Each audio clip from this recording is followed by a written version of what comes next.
السلام علیکم ورحمۃ اللہ وبرکاتہ۔ پیارے مسلمان بھائیوں، بہنوں، بیٹوں اور بیٹیوں، میں غلام مصطفیٰ اللہ اور اللہ کے رسول کا پیغام لے کر پیام اسلام چینل سے آپ سے مخاطب درس قرآن کے سلسلہ میں آج کا ہمارا سبق سورۃ توبہ آیت نمبر 31 ہے۔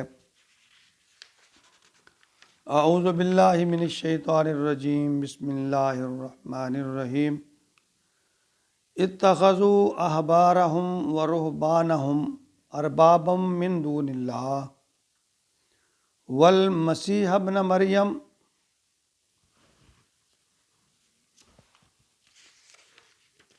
وما امروا الا لیعبدوا الہا واحدا لا الہ الا ہو سبحانہ عما یشرکون۔ پچھلی آیت میں یہود و نصارہ کے بڑے شرک کا ذکر تھا کہ یہودی عزیز علیہ السلام کو اور عیسائی عیسیٰ علیہ السلام کو اللہ کا درجہ یا اللہ کا بیٹے کے درجہ دیتے کہتے، اور اب ان کے دوسرے شرک کا بھی ذکر ہے، اور یہ بیماری کسی نہ کسی صورت میں ہمارے اندر، ہمارے معاشرے میں بھی پائی جاتی ہے۔ فرمایا اتخذوا احبارہم و رہبانہم اربابا، انہوں نے اپنے احبار اور رہبان کو رب بنا لیا ہے، من دون اللہ، اللہ کو چھوڑ کر، والمسیح ابن مریم، اور مسیح ابن مریم کو بھی، یعنی ان اپنے جو بڑے ہیں ان کو رب بنا رکھا ہے۔ اب یہاں رب بنانے کا مطلب کیا ہے؟ دیکھیں، ایک حدیث ہے جسے سنن ترمذی کی، تو اس میں حضرت عدی بن حاتم رضی اللہ تعالیٰ عنہ، جو اس وقت عیسائی تھے، تو حضور صلی اللہ علیہ وسلم کی خدمت میں حاضر ہوئے، تو انہوں نے وضاحت کرنی چاہیے، کوئی کرنا چاہے، کہنے لگے اما انہم لم یکونوا یعبدونہم، کہ ہم ان جو احبار یا رہبان ہیں ہم ان کی عبادت نہیں کرتے، وَلَكِنَّهُمْ كَانُوا إِذَا أَحَلُّوا الشَّيْءَ، لیکن جب وہ کسی چیز کو حلال قرار دیتے ہیں، اسْتَحَلُّوهُ، وَإِذَا حَرَّمُوا عَلَيْهِمْ شَيْئًا حَرَّمُوهُ، جس چیز کو وہ حلال قرار دے دیتے ہیں ہم انہیں حلال مان دیتے ہیں، وہ جس چیز کو حرام قرار دیتے ہیں ہم ان کو حرام،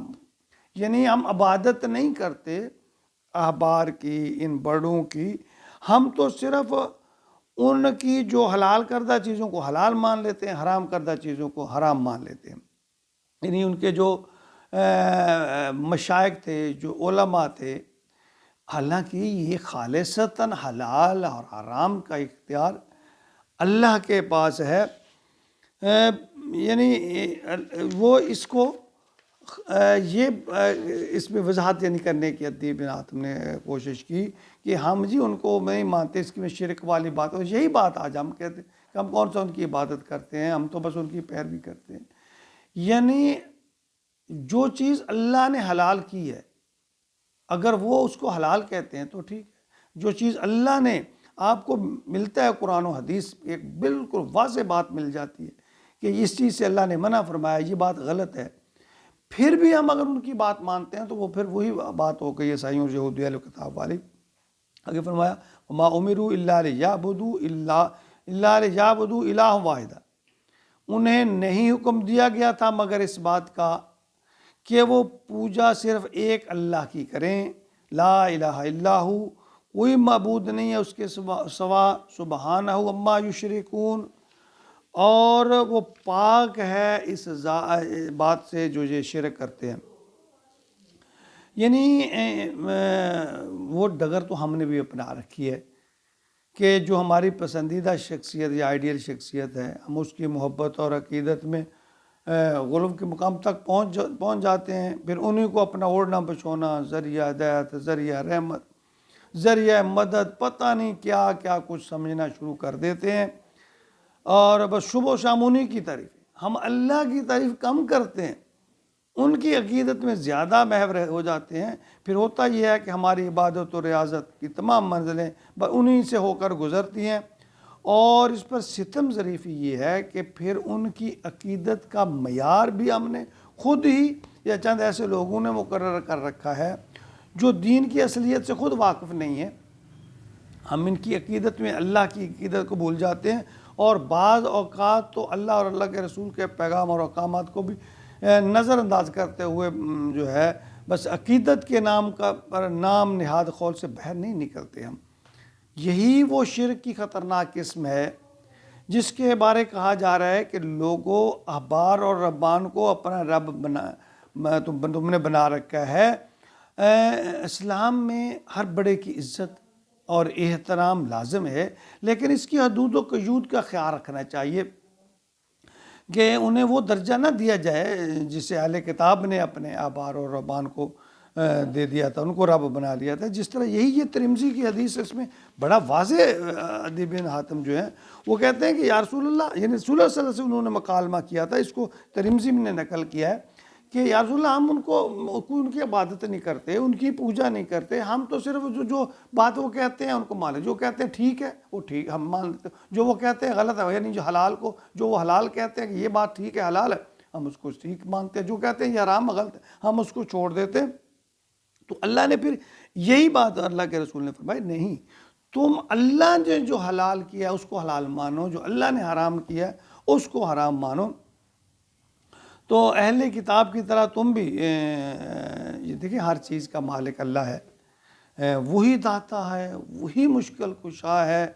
وہی لائق حمد و ثنا ہے، دکھ سکھ غمی خوشی ہر چیز کا وہ مالک ہے، اور ہر چیز کا اختیار اس وحدہ لا شریک کے ذات کے پاس ہے۔ سب انسان اس کے محتاج ہے، حتیٰ کہ امام الانبیاء محبوب کبریا وجہ کائنات بھی اللہ کے محتاج ہے۔ آپ کو بھی جب کوئی حاجت ہوتی تو آپ اللہ کے آگے جھکتے، اللہ سے گریہزاری کرتے، اللہ سے التجا کرتے، اللہ سے مانگتے۔ یاد رکھیں ادنا سے ادنا بھی شرک جو ہے وہ اللہ کو پسند نہیں ہے۔ جب اللہ کے نبی خود ہر معاملہ میں جب مشکل پیش آتی اللہ کی طرف رجوع کرتے، ہمارے لیے یہ سبق ہے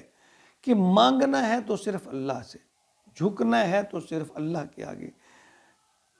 اس کی ذات صفات میں اختیارات میں کسی کو ذرا برابر شریک نہیں کرنا۔ ہاں بزرگوں کی پیروی کرنا ہے، اللہ والوں سے محبت کرنی ہے،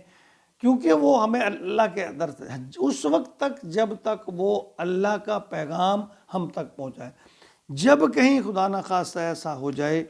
کہ اللہ کے پیغام کے خلاف بات ہمارے کانوں میں پڑے، اس وقت کوئی تابعداری ان کی ضروری نہیں، کوئی فرما برداری ان کی ضروری نہیں ہے،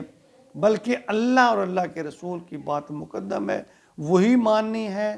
اس پر عمل کرنا ہے، اس کو حق سمجھنا ہے، اس پہ ہی چلنا ہے۔ اللہ تعالی ہمیں عمل کی توفیق عطا فرمائے، آمین یا رب۔